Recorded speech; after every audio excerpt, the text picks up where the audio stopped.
Deutsch lernen durch Hören.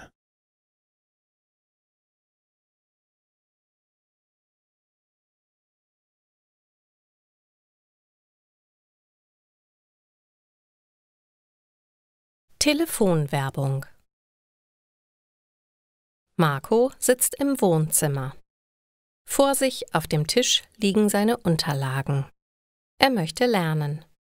Zum Glück ist Laura heute Nachmittag nicht da. So hat er seine Ruhe. Er kann ohne Störung arbeiten. Als er den ersten Ordner geöffnet hat, klingelt sein Handy. Hallo und guten Tag, mein Name ist Erwin Meier. Ich mache gerade eine Umfrage zum Thema Energiesparen. Würden Sie mir bitte ein paar Fragen beantworten? Es dauert nur 5 Minuten. Marco lehnt ab. Tut mir leid, ich habe keine Zeit. Außerdem nervt mich das Thema. Er beendet das Gespräch und blockiert die Nummer. Nach einer Weile klingelt das Handy erneut. Marco schaut nicht auf die Nummer und nimmt das Gespräch an. Hallo und guten Tag, ich bin Tina Müller von der Firma Nachwerk. Unsere Staubsauger sind die besten. Sie sind sicher damit einverstanden, dass unsere Kollegin morgen früh um 7 Uhr bei Ihnen vorbeikommt, um Sie von der Qualität unserer Produkte zu überzeugen. Sie müssen gar nichts tun, sagen Sie einfach ja und genießen Sie endlich eine saubere Wohnung. Marco versteht kein Wort. Die Frau redet zu schnell und zu viel. Er sagt gar nichts und beendet das Gespräch. Er blockiert die Nummer. Was ist denn heute los? Haben sich alle verabredet, um ihn zu ärgern? Marco versucht erneut, sich auf den Lernstoff zu konzentrieren. Aber schon wieder klingelt es. Vorsichtshalber schaut Marco auf die Nummer, bevor er das Gespräch annimmt. Es ist sein Vermieter. Guten Tag, ich bin Ihr Vermieter. Sicher haben Sie sich schon gefragt, wie Sie ganz einfach Geld verdienen können. Machen Sie es wie ich. Ich arbeite für die Merkur-Versicherung. Marco wird langsam sauer. Entschuldigung, aber Sie sind heute schon der Dritte, der bei mir anruft. Ich möchte nur in Ruhe lernen. Marco beendet das Gespräch. Die Nummer blockieren kann er in diesem Fall nicht. Es ist ja sein Vermieter.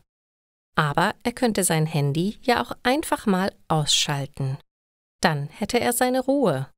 Und genau das tut Marco jetzt auch. Darauf hätte er schon früher kommen können.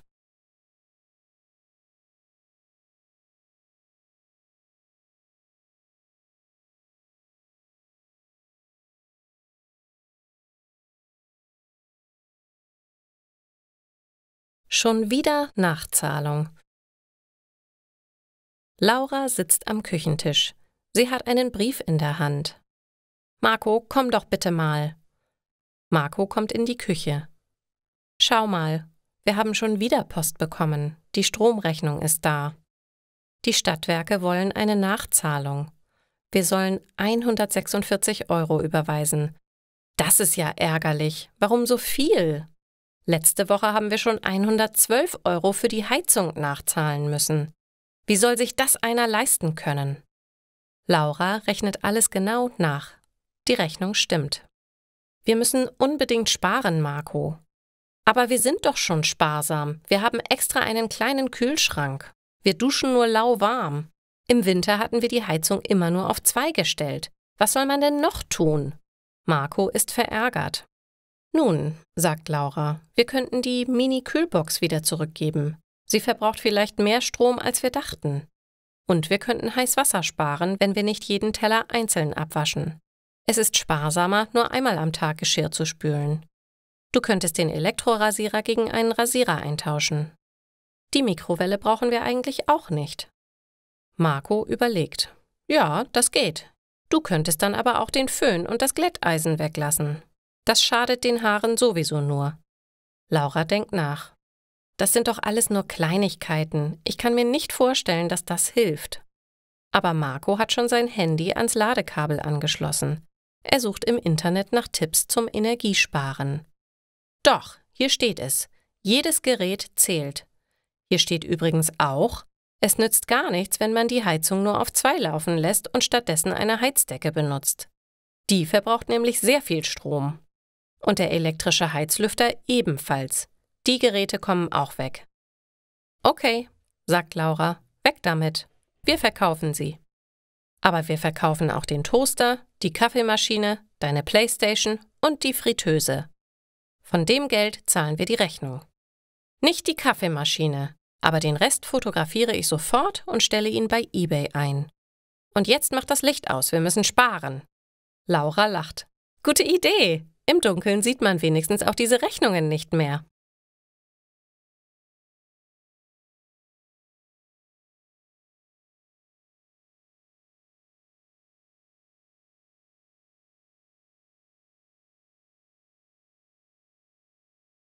Neuer Haarschnitt.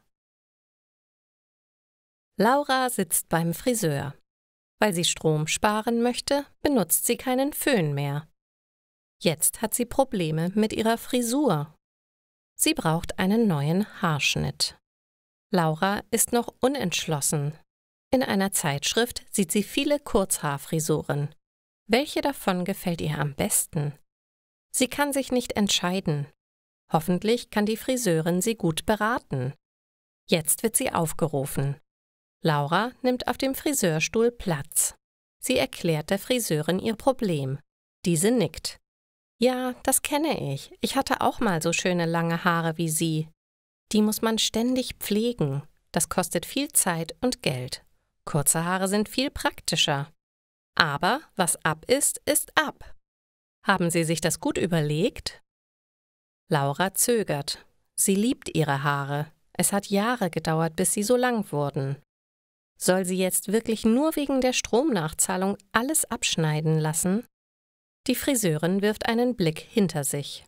Es warten noch viele Kunden. Sie wird langsam ungeduldig. Also, was ist jetzt? Soll ich die Haare abschneiden oder nicht? Gute Frau, sagt Laura, Sie haben mich verunsichert. Das ist eine schwere Entscheidung. Laura möchte noch nachdenken. Sie lässt einer anderen Kundin den Vortritt. In der Zeit kann ich eine Entscheidung treffen. Sie bekommt eine Tasse Kaffee und mehrere Frisurenmagazine. Sie blättert und blättert.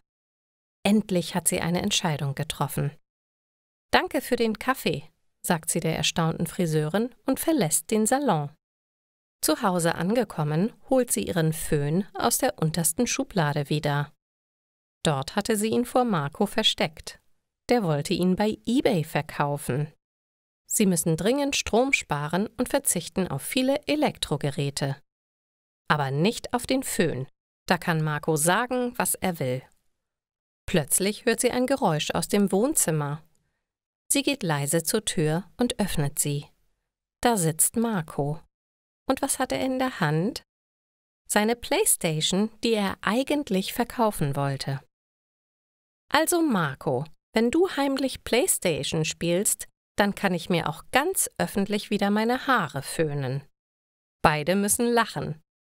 Sparen möchten sie ja, aber nicht um jeden Preis.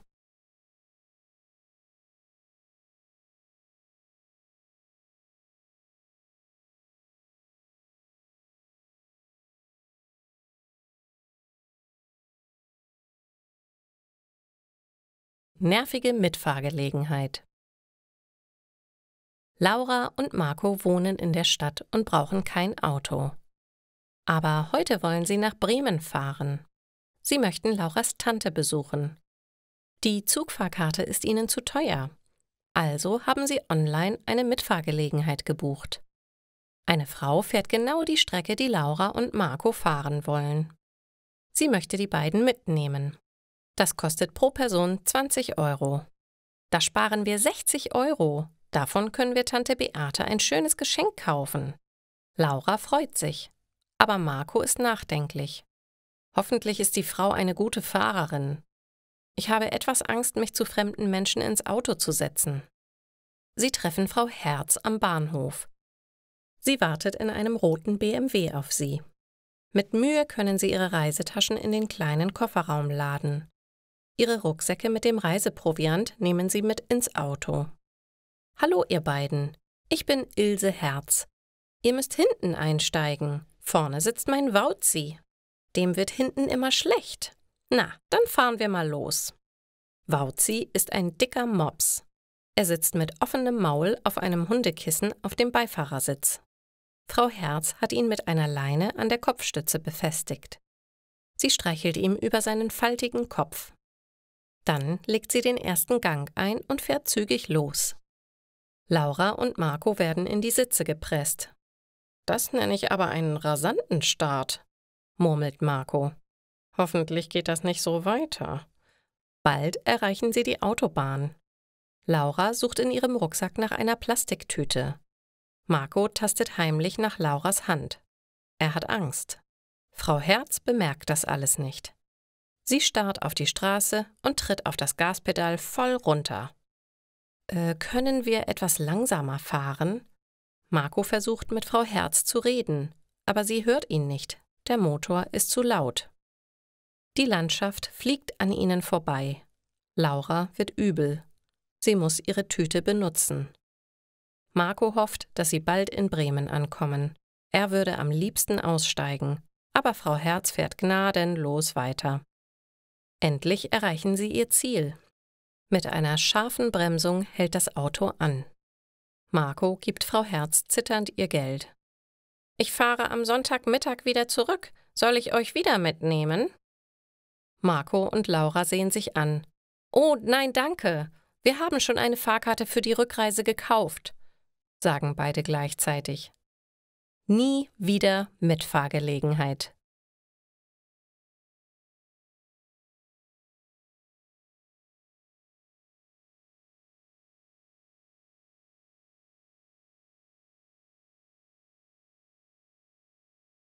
Der Hund des Nachbarn. »Oh nein, nicht schon wieder!« Laura macht die Musik lauter. »Dieses ständige Bellen ertrage ich nicht mehr lange.« »Übertreibst du nicht ein bisschen, Laura?« »Also mich stört das nicht«, sagt Marco. Laura ärgert sich seit Wochen. In der Wohnung unter ihnen lebt ein altes Ehepaar mit seinem Hund. Dieser Hund bellt sehr oft. Es ist ein großer Hund, deshalb ist sein Bellen sehr laut. Man kann es im ganzen Haus hören. Laura stört das Gebell sehr. Sie liebt die Ruhe. Außerdem macht sie das Bellen nervös. Sie macht sich Gedanken, warum der Hund so viel bellt. Hunde bellen nicht ohne Grund. Vielleicht stimmt da etwas nicht. Ich möchte da mal nachschauen. Marco schüttelt den Kopf. Immer musst du dich überall einmischen. Aber Laura ist schon im Treppenhaus und hört ihn nicht mehr. Laura klingelt bei den Nachbarn. Herr Schmidt öffnet die Tür. »Hallo, ich bin Laura. Ich wohne über Ihnen. Ihr Hund bellt sehr viel. Ich wollte fragen, ob bei Ihnen alles in Ordnung ist.« »Kommen Sie rein, junge Frau. Ja, der Bello. Er ist unser Liebling. Es tut mir leid, wenn Sie das stört.« Bello kommt um die Ecke und will Laura begrüßen. Er ist wirklich riesig. Laura hat keine Angst vor Hunden. Sie hält ihm ihre Hand hin und Bello versucht aber, ihr Gesicht zu lecken. »Bello, hör damit auf«, ruft Herr Schmidt. Er ist sehr zutraulich. Sie kann ihn streicheln. »Wissen Sie, meine Frau und ich haben den Hund aus dem Tierheim geholt. Aber wir wussten nicht, dass er nicht nur sein Fressen und seine Leckerlis oder sowas braucht, er soll jeden Tag so viel laufen. Wir können beide nicht mehr gut laufen. Bello langweilt sich oft, deshalb sitzt er vor der Tür und bellt.« Laura hat sich schon in Bello verliebt. »Ich könnte helfen. Ich kann eigentlich jeden Morgen meine Runde mit dem Bello machen. Und ich würde ihn mir auch zum Abendspaziergang ausleihen. So hätte ich abends im Dunkeln Gesellschaft.« Herr Schmidt freut sich sehr. »Abgemacht, das ist aber sehr nett von Ihnen.« Laura freut sich auch. Sie wollte schon immer einen Hund haben. Aber jetzt braucht sie keinen eigenen. Ein Leihhund ist viel praktischer, denkt sie. Da muss ich wenigstens kein Futter bezahlen. Und ein gutes Werk tut sie auf jeden Fall damit auch.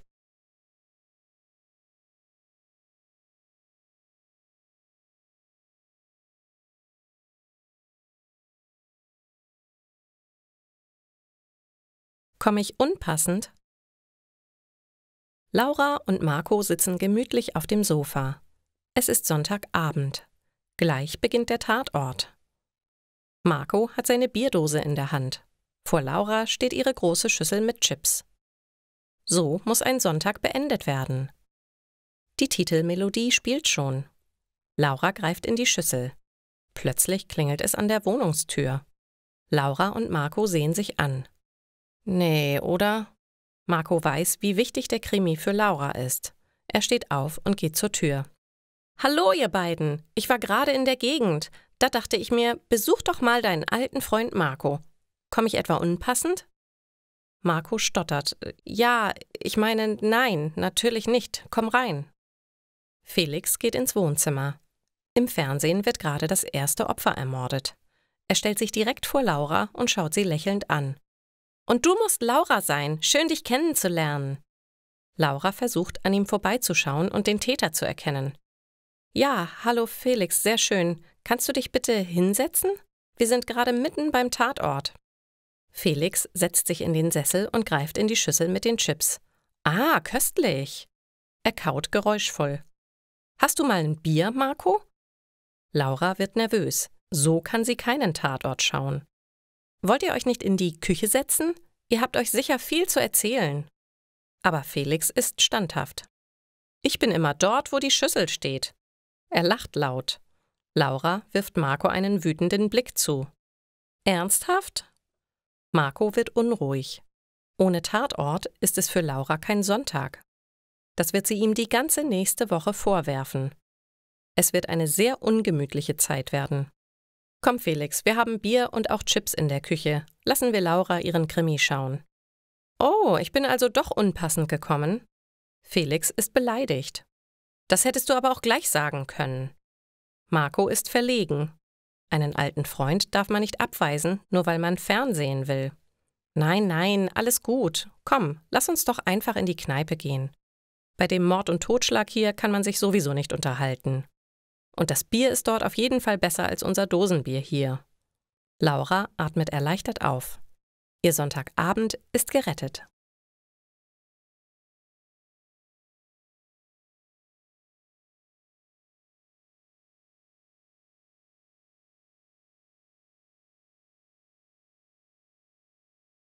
Nein sagen. Also Marco, du musst endlich lernen, Nein zu sagen. Laura steht in der Wohnzimmertür. Marco schaut von seinem Buch auf. Gestern Abend haben sich die beiden gestritten. Ein alter Freund kam überraschend zu Besuch. Er kam unpassend, weil Laura und Marco eigentlich den Tatort anschauen wollten. Marco hatte sich aber nicht getraut, ihm das zu sagen. Es ist aber unhöflich, wenn man Nein sagt. Es ist nicht unhöflich, man muss seine eigenen Grenzen verteidigen. Man darf nicht ständig zu allem Ja sagen. Das ist ungesund. Marco denkt nach. Okay, du hast recht. Ich werde das Nein sagen trainieren. Laura nickt. Gut, du wirst sehen, es ist ganz einfach. Nur das erste Nein ist etwas ungewohnt. Man muss es üben. Ich koche uns jetzt etwas zum Mittag. Laura macht eine Lasagne. Essen ist fertig. Kommst du? Ja klar. Nein. Laura überlegt, ob sie richtig gehört hat. Wie bitte? Marco ruft etwas lauter. Nein. Laura kommt ins Wohnzimmer. Willst du nichts essen? Marco schüttelt den Kopf. Schmeckt dir mein Essen etwa nicht? Laura ist verwirrt.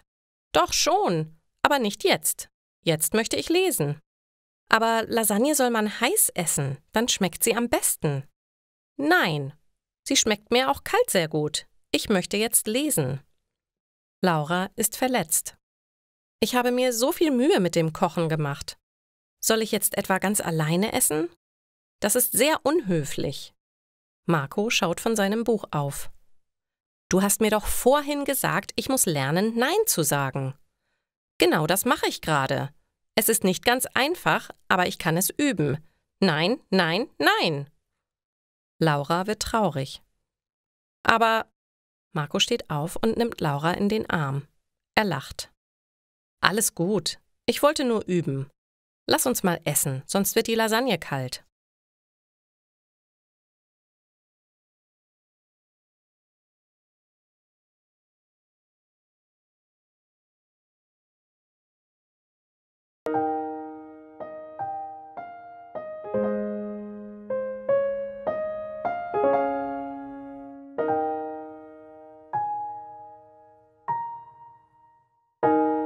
Du bist so wild wie das Meer, so stürmisch wie der Wind.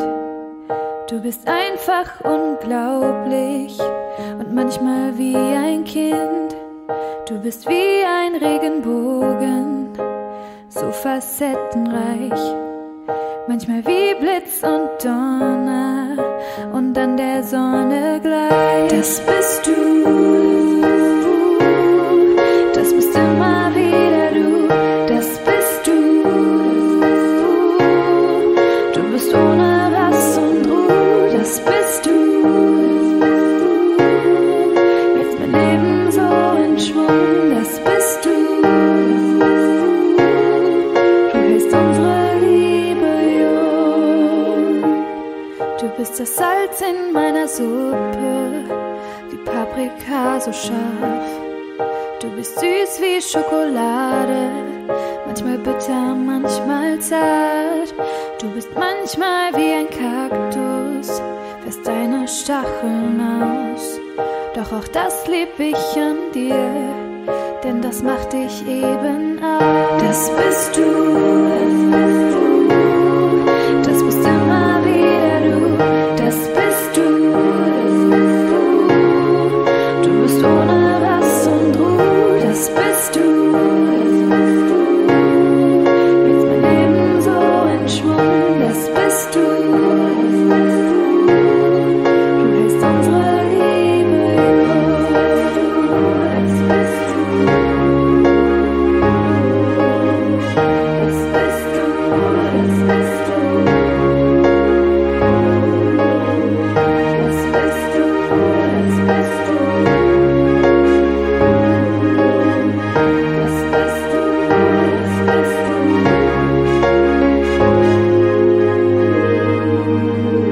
Das bist du, das bist du, das bist du, das bist du.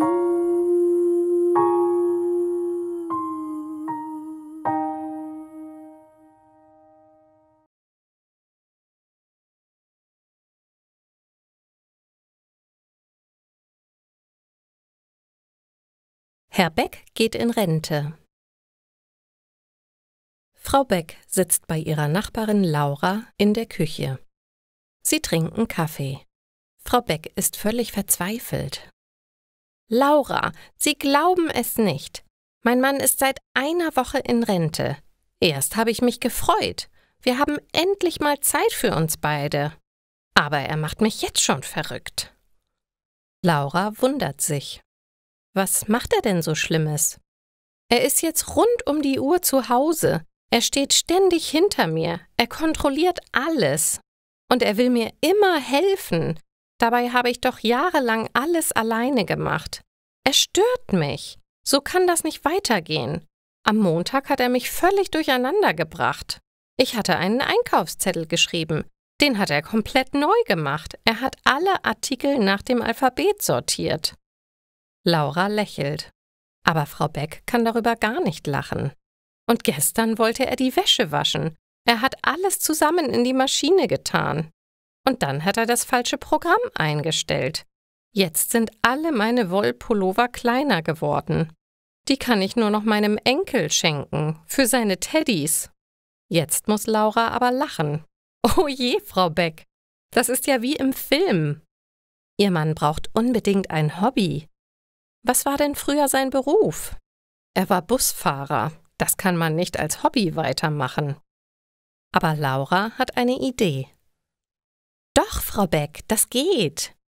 Hier in der Nähe gibt es doch einen Verein. Da kümmern sie sich um alte Menschen. Sie fahren mit ihnen zum Einkaufen oder zum Arzt. Die brauchen immer wieder Fahrer. So könnte Ihr Mann etwas Sinnvolles mit seiner Zeit anfangen. Er ist ja noch sehr fit. Frau Beck strahlt jetzt wieder.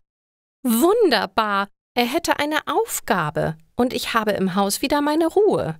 Das muss ich ihm jetzt sofort vorschlagen. Frau Beck trinkt schnell ihren Kaffee aus und eilt aus der Wohnung. Laura lehnt sich gemütlich zurück. Sie hat noch sehr viel Zeit bis zur Rente. Zeit genug, um sich schon mal ein Hobby auszudenken. Man muss ja vorbereitet sein.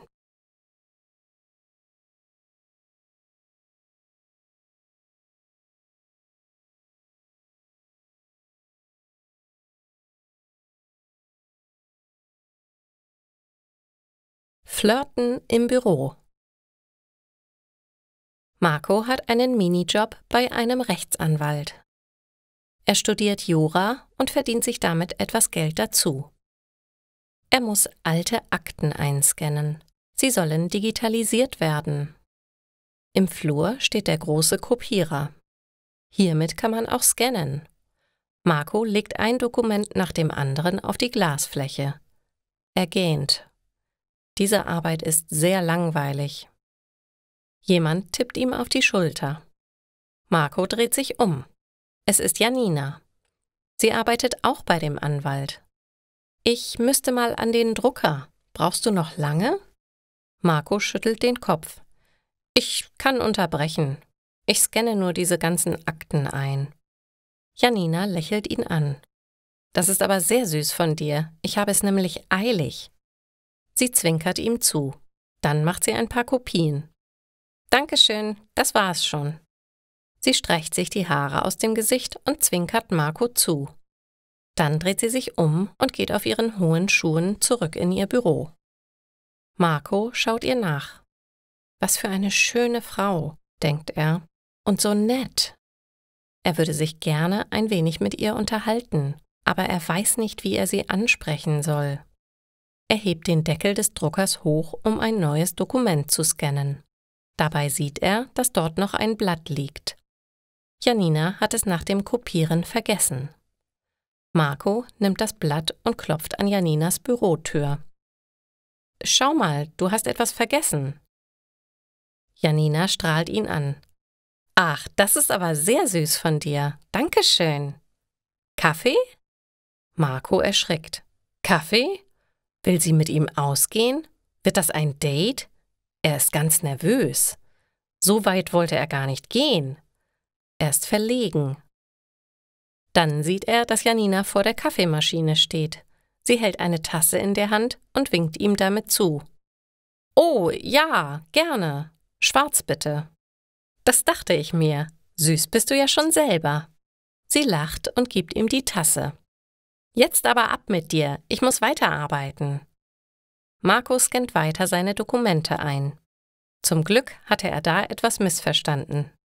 Ein kleiner Flirt im Büro ist ja ganz schön, aber zu Hause wartet seine Freundin Laura und eine Frau ist ihm eigentlich schon anstrengend genug. Man muss es ja nicht übertreiben.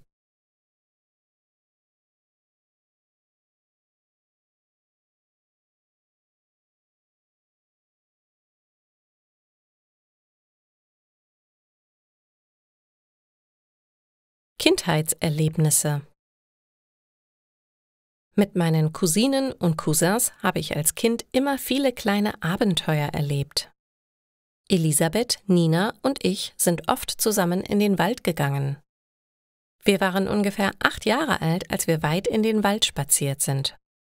Wir waren an einem kleinen Bach und haben uns mit Ästen eine kleine Hütte gebaut.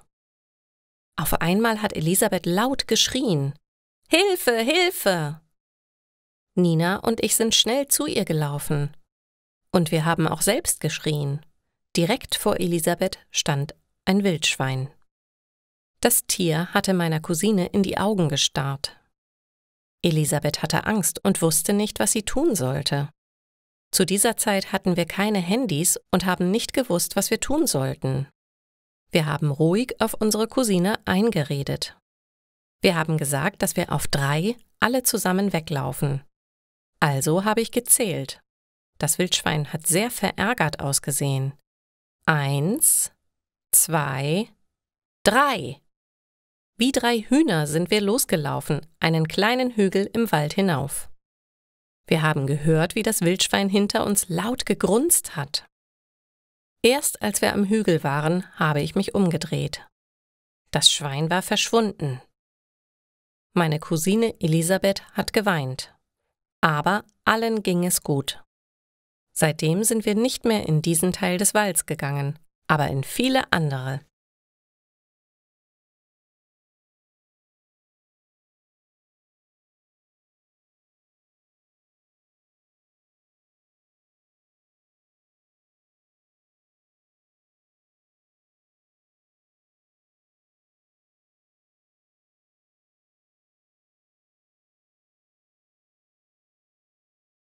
Waldspaziergang.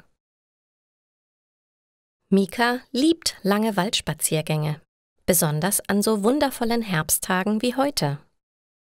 Er liebt die Farben, die bunten Blätter im goldenen Sonnenlicht und er genießt die angenehme Temperatur. Im Sommer ist es ihm oft zu heiß, deshalb kommt ihm der milde Oktober gerade recht. Als er eine schattige Kreuzung erreicht, macht er Pause.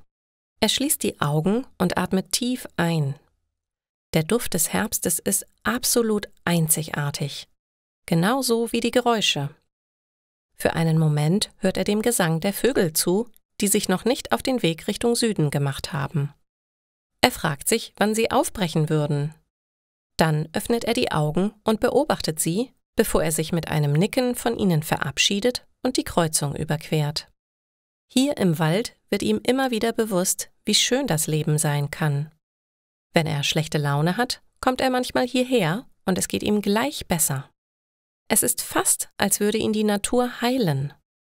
Doch auch die guten Tage verbessert so sein Waldspaziergang. Während er entspannt an riesigen Eichen und Buchen vorbeigeht, springt auf einmal ein kleines Reh auf den Weg. Es bleibt kurz stehen und schaut in seine Richtung. Mika kann nicht anders und fängt an zu lächeln. Bis zum Parkplatz, auf dem er sein Auto abgestellt hat, ist es nicht mehr weit. Toll, dass es gegen Ende seines Ausflugs noch zu einer solchen Begegnung gekommen ist. Als er seinen Wagen schließlich erreicht, steigt er ein und startet zufrieden den Motor. So ein Waldspaziergang ist einfach jedes Mal ein Erlebnis.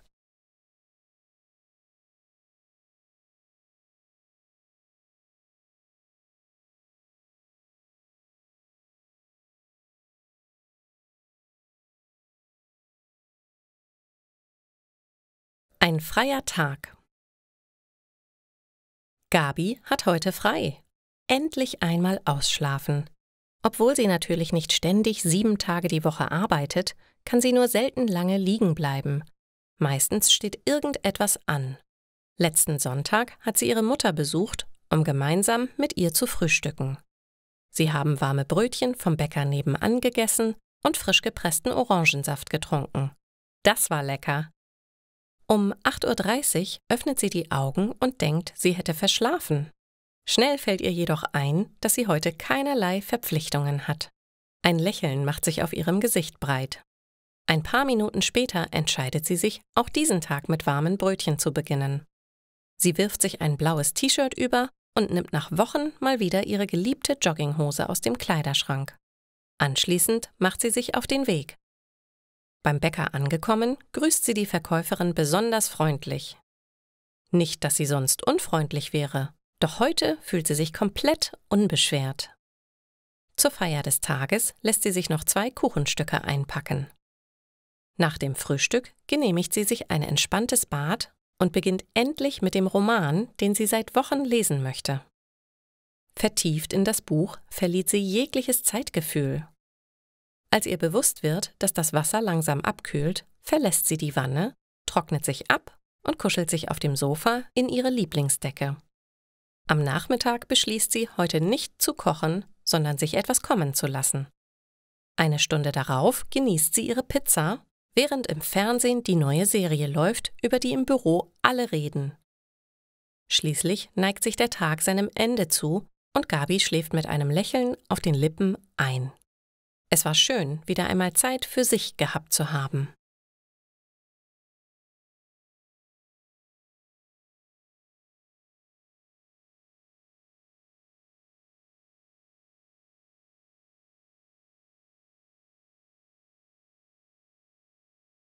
Sperrmüll.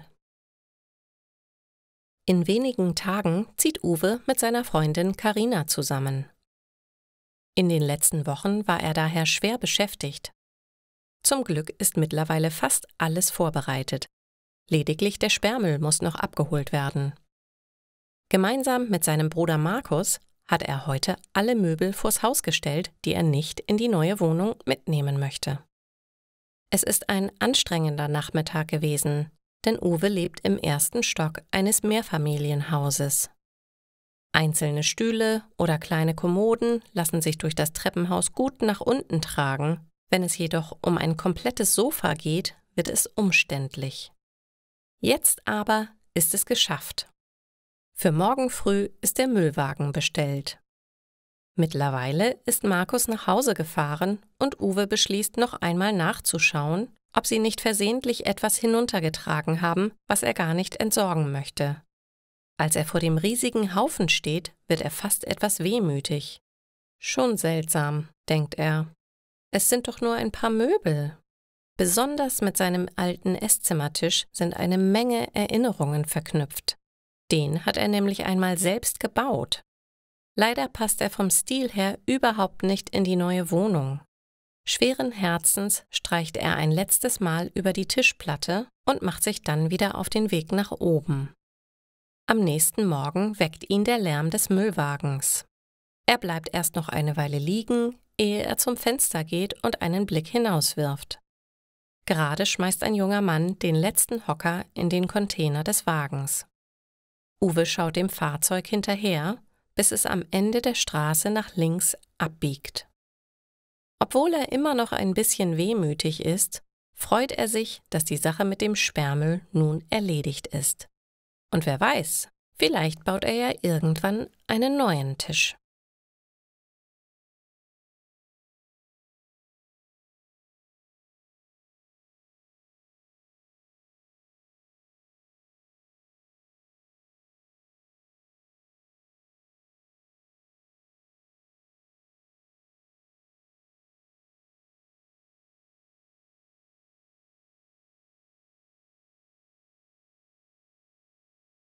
Das erste Treffen. Heute treffen sich Anna und Heiko zum ersten Mal. Beide sind ziemlich aufgeregt, denn wenn sie sich schreiben oder wenn sie telefonieren, verstehen sie sich sehr gut. Würde das in echt auch so sein? Die Geschichte ihres Kennenlernens ist total verrückt. Heikos Schwager Michael arbeitet für eine Werbeagentur, bei der vor ein paar Monaten auch Anna angefangen hat. Schon nach wenigen Tagen hat Michael ganz aufgeregt bei Heiko angerufen und ihm von der neuen Kollegin, ebenfalls ein riesiger Rennsportfan, erzählt. Trotz anfänglicher Skepsis hat Heiko Michael schließlich erlaubt, ihr von ihm zu erzählen. Bei ihrem letzten Telefonat hat Anna einen Spaziergang im Park vorgeschlagen.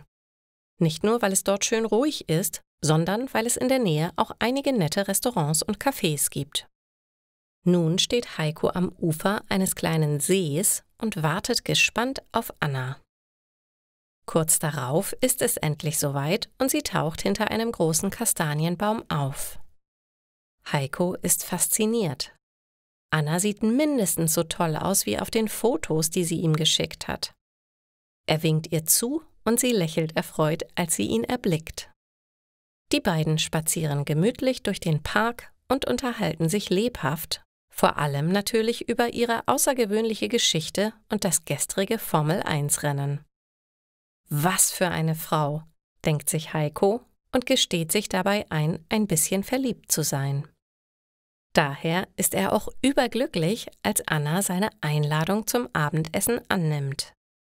Er lächelt, greift ihre Hand und gemeinsam machen sie sich auf den Weg zum nahegelegenen Italiener. Zwar lässt sich noch nicht sagen, was die Zukunft bringt, doch eines steht fest. Das erste Treffen war ein voller Erfolg.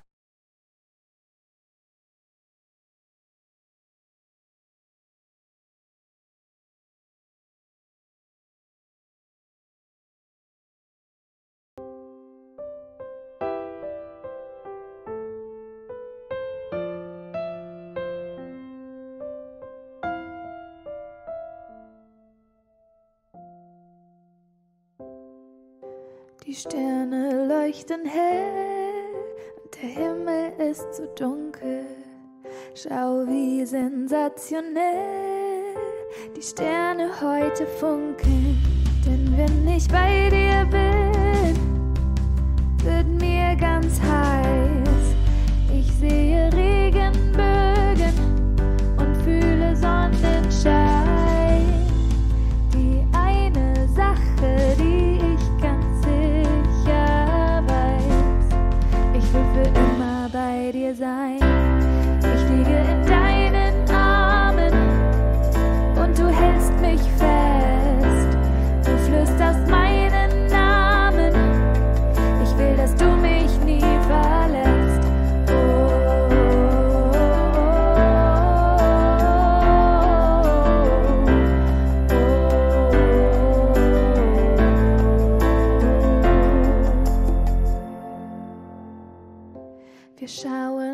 Haus am nächsten Morgen und wir sehen die Sonne aufgehen. Bei dir fühle ich mich geborgen. Ich will nie wieder aufstehen, denn wenn ich bei dir bin, wird mir ganz heiß. Ich sehe Regenbögen und fühle Sonnenschein. Die eine Sache, die ich ganz sicher weiß: Ich will für immer bei dir sein. Ich liege in deinen Armen und du hältst mich fest. Du flüsterst meinen Namen. Ich will, dass du mich nie verlässt.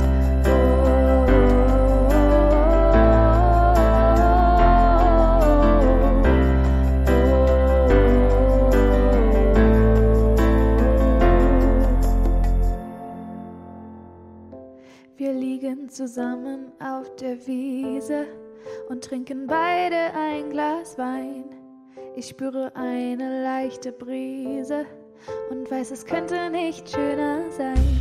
Denn wenn ich bei dir bin, wird mir ganz heiß. Ich sehe Regenbögen und fühle Sonnenschein.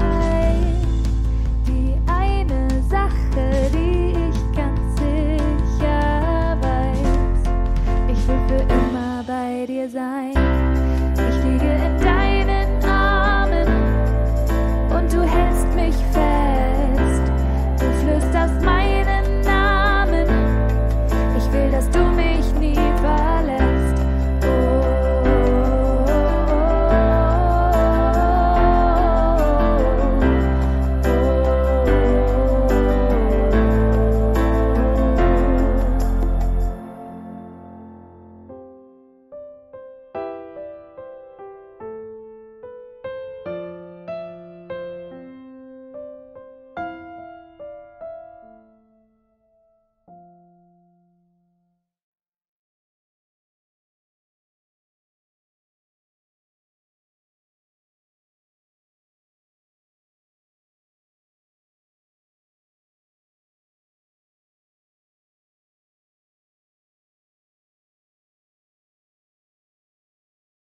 Zahlt das die Krankenkasse?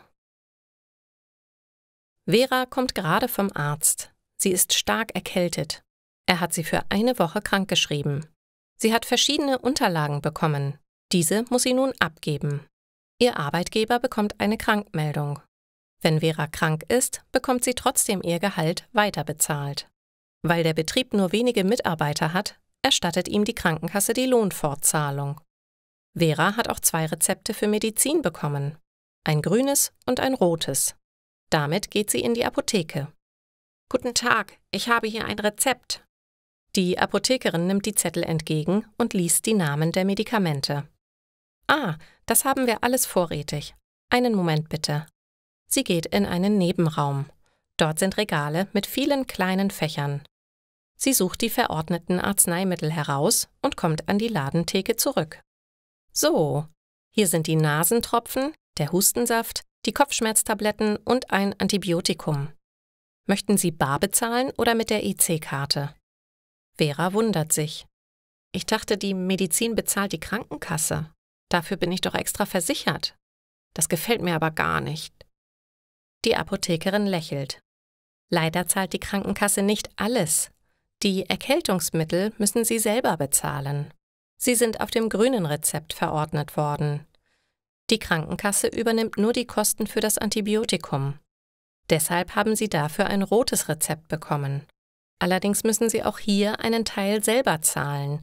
Das nennt sich Rezeptgebühr. Es sind 5 €. Das finde ich aber nicht schön. Vera ist verärgert. Sie hatte gedacht, dass sie alles ohne Gebühren bekommen würde. Da ist man schon mal krank und muss dann auch noch fast alles selber bezahlen. Vera hofft, dass sie nicht so schnell wieder krank wird. Aber wenigstens ihr Gehalt bekommt sie weiter. So kann sie in Ruhe gesund werden.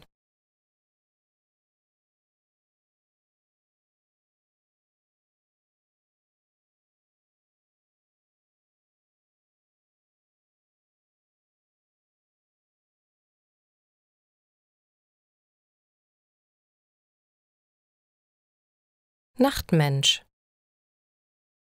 Der Wecker klingelt. Es ist 5 Uhr morgens. Vera greift gut gelaunt nach dem Gerät und schaltet es aus. Sie steht gerne früh auf. Um diese Uhrzeit hat sie die Welt ganz für sich alleine. Leise steht sie aus dem Bett auf und geht ins Bad. Sie möchte ihren Mann nicht wecken. Rainer schläft gerne lange. Das kann er auch, denn seine Arbeit beginnt erst am Nachmittag. Rainer arbeitet in der Spätschicht. Er arbeitet bei einer Zeitung. Nachmittags und abends werden die Nachrichten des Tages sortiert und für die nächste Ausgabe vorbereitet. Rainer liest die Texte und verbessert die Fehler. Dann gibt er sie an die Druckerei weiter. Abends ist es immer hektisch in der Redaktion. Viele Menschen sind um diese Uhrzeit müde. Aber Rainer ist ein Nachtmensch. Er wird erst am Abend richtig wach und kann bis spät in die Nacht hinein gut arbeiten. Morgens jedoch darf man ihn nicht stören. Wenn man ihn vor dem Mittag weckt, hat er schlechte Laune. Vera nennt ihn Nachteule oder Morgenmuffel. Sie meint das aber nicht böse. Menschen haben einen unterschiedlichen Biorhythmus und ergänzen sich dadurch perfekt. Rainer hat den Wecker zwar gehört, aber er dreht sich einfach um und schläft weiter. Er hat noch viel Zeit. Der zweite Wecker klingelt um 12 Uhr. Gemütlich steht Rainer jetzt auf. Er frühstückt lange und trinkt 3 Tassen Kaffee. Jetzt kann auch für ihn der Tag beginnen. Mittags ist es in dem Haus schön ruhig. Alle Nachbarn sind bei der Arbeit. So hat er die Welt ganz für sich alleine. Probleme gibt es bei Vera und Rainer nur am Wochenende. Aber auch hier gibt es eine Lösung. Vera geht morgens schon joggen und am Mittag genießen sie die gemeinsame Zeit bei einem ausgedehnten Brunch.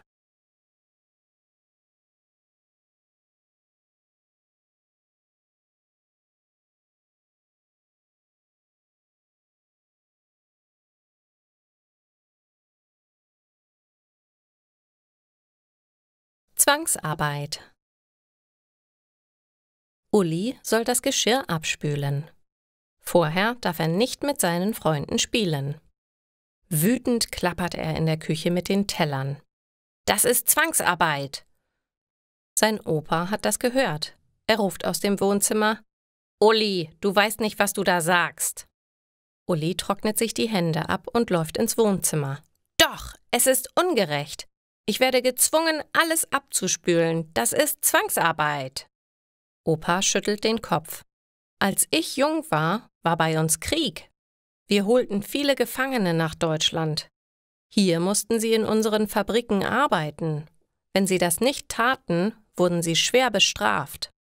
Mein Junge, das ist Zwangsarbeit. Du sollst doch nur deiner Mutter ein bisschen helfen. Uli schämt sich. Aber das ist doch schon lange her, Opa. Zwangsarbeit gibt es nicht mehr. Opa schüttelt den Kopf. Doch, leider gibt es das immer noch. In vielen Ländern.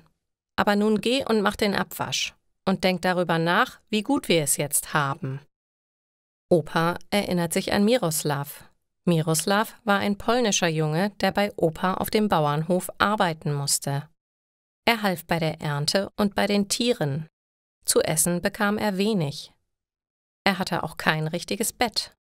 Schlafen musste er in einer Ecke im Kuhstall. Wenn er zu schwach zum Arbeiten war, durfte er nicht ausruhen.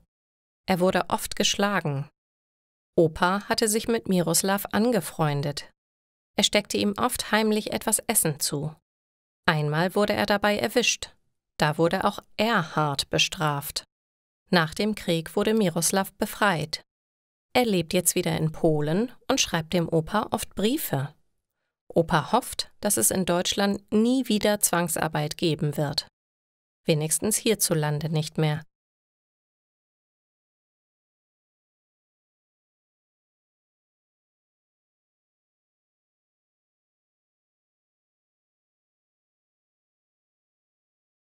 Der neugierige Nachbar. Marco wohnt seit kurzem in einem umgebauten VW-Bus auf dem Campingplatz. Rechts und links neben ihm stehen ganz normale Wohnwagen. Die Besitzer kommen gelegentlich am Wochenende. Sie nutzen sie nur in der Freizeit. Auf dem Campingplatz sind die Plätze mit kleinen Zäunen voneinander abgetrennt. In Deutschland hat jeder gerne sein eigenes Revier. Sein linker Nachbar hat zusätzlich noch einen Bambuszaun aufgebaut. Dieser dient ihm als Sichtschutz. Marco sitzt am Nachmittag vor seinem Bus. Auf dem kleinen Tisch steht sein Laptop. Marco will für sein Studium lernen. Später wird seine Freundin Laura ihn besuchen. Dann wollen sie zusammen grillen und den Sommerabend genießen. Doch er kann sich nicht konzentrieren. Er fühlt sich beobachtet. Marco schaut sich um.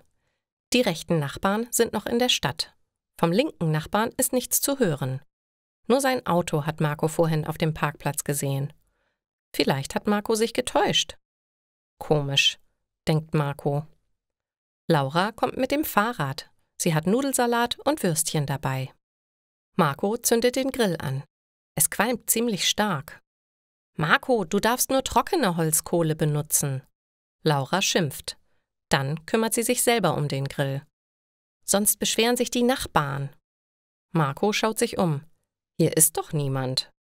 »Ich weiß nicht, ich habe das Gefühl, dass ich beobachtet werde«, meint Laura. Marco nickt. »Das dachte ich vorhin auch.« Plötzlich hören sie ein Husten. Der Bambuszaun zur Linken wackelt. »Herr Müller, sind Sie das?« Laura schaut über den Zaun. Herr Müller ist rot im Gesicht. »Ich wollte nur sehen, was die jungen Leute hier machen.« »Aber dann kommen Sie doch einfach zu uns rüber«, lacht Laura. »Wir beißen nicht. Sie müssen sich doch nicht verstecken.« Herr Müller schämt sich. Er hätte nicht gedacht, dass die jungen Leute so nett sind. Sie bieten ihm sogar von ihrem Essen etwas an. »Ich glaube, wir werden doch noch ganz gute Nachbarn«, sagt er und beißt in ein frisch gegrilltes Würstchen.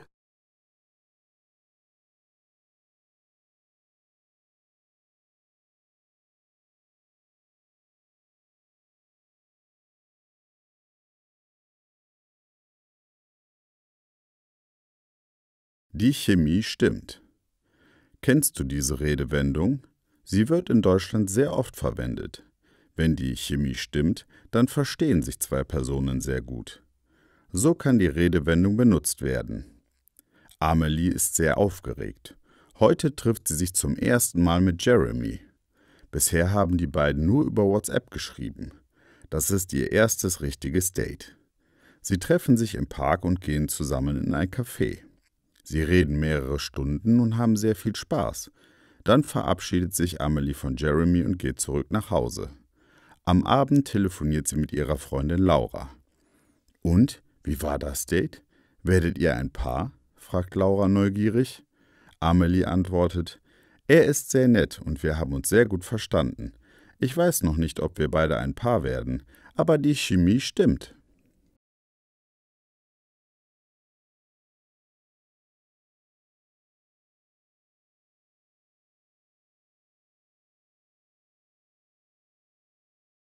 Mein bester Freund. Mein bester Freund und ich, wir kennen uns bereits seit über 20 Jahren. Wir sind zusammen zur Schule gegangen und haben auch danach eine Menge miteinander erlebt. Dabei haben wir uns gar nicht von Anfang an verstanden. Was für ein Angeber, habe ich mir gedacht, als im Kunstunterricht jeder seine Bilder bewundert hat. In Wahrheit bin ich einfach nur neidisch gewesen, denn mein großes Hobby ist das Malen und auch ich hätte gern so viel Lob bekommen wie er. Lustigerweise haben wir uns eines Tages gerade deswegen angefreundet. Als er im Vorbeigehen eines meiner Bilder, einen Sonnenuntergang am Meer, gesehen hat, hat er mich darauf angesprochen. »Wow, tolle Farben«, hat er gesagt. »Du bist wirklich talentiert.« Ich habe versucht, mir das nicht anmerken zu lassen, aber insgeheim habe ich mich unendlich gefreut. »Vielen Dank«, habe ich gesagt.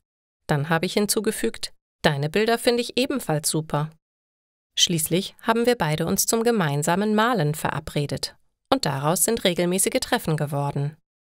Heute leiten wir gemeinsam eine Kunsthandlung. Sicher gibt es bei uns auch ab und zu Streit, aber den findet man in jeder Freundschaft. Wichtig ist, dass man sich immer wieder ausspricht und verträgt. Wir beide wissen, dass wir uns stets aufeinander verlassen können. Auch von Neid ist heutzutage keine Spur mehr. Wir schätzen einander sehr und machen kein Geheimnis aus dem, was uns durch den Kopf geht. Vielleicht ist diese Offenheit der Grund, aus dem unsere Freundschaft so gut funktioniert. Schon verrückt, wie das Leben so spielt. Der beliebte Klassenkamerad, den ich früher absolut nicht ausstehen können habe, ist heute der vielleicht wichtigste Mensch in meinem Leben. Mein bester Freund.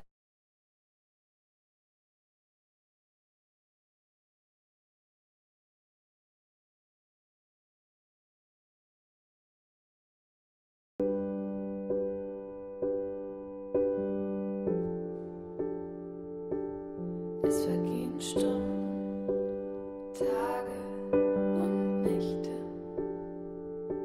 Ich starre aufs Telefon. Wann rufst du endlich an? Endlich ein Klingelton. Bist du dran?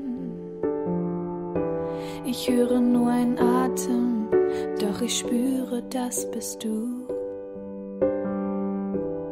Kann es kaum erwarten, deine Stimme zu hören und du.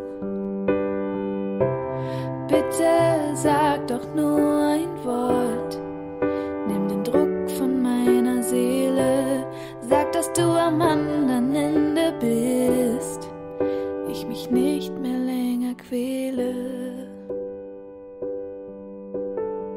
Ich sende dir meine Gedanken, hast du mich nicht vermisst? Unser Streit war unnötig, den man besser schnell vergisst. Es waren nur Kleinigkeiten, heute sehe ich es ein. Doch du fehlst mir so und ich fühle mich so allein. Bitte sag doch nur ein Wort, nimm den Druck von meiner Seele, sag, dass du am anderen Ende bist, ich mich nicht mehr länger quäle. Hallo, hallo, bist du noch dran? Sag doch ein Wort, ich glaub fest daran, dass es einen Weg gibt für uns zwei. Und unsere Liebe ist noch nicht vorbei. Bitte sag doch nur ein Wort, nimm den Druck von meiner Seele, sag, dass du am anderen Ende bist, ich mich nicht mehr länger quäle. Bitte sag doch nur ein Wort, nimm den Druck von meiner Seele, sag, dass du am anderen Ende bist und ich mich nicht mehr länger quäle, mich nicht mehr länger quäle. Hallo, hallo, bist du noch dran? Melde dich doch. Hallo, hallo, ruf doch noch mal an.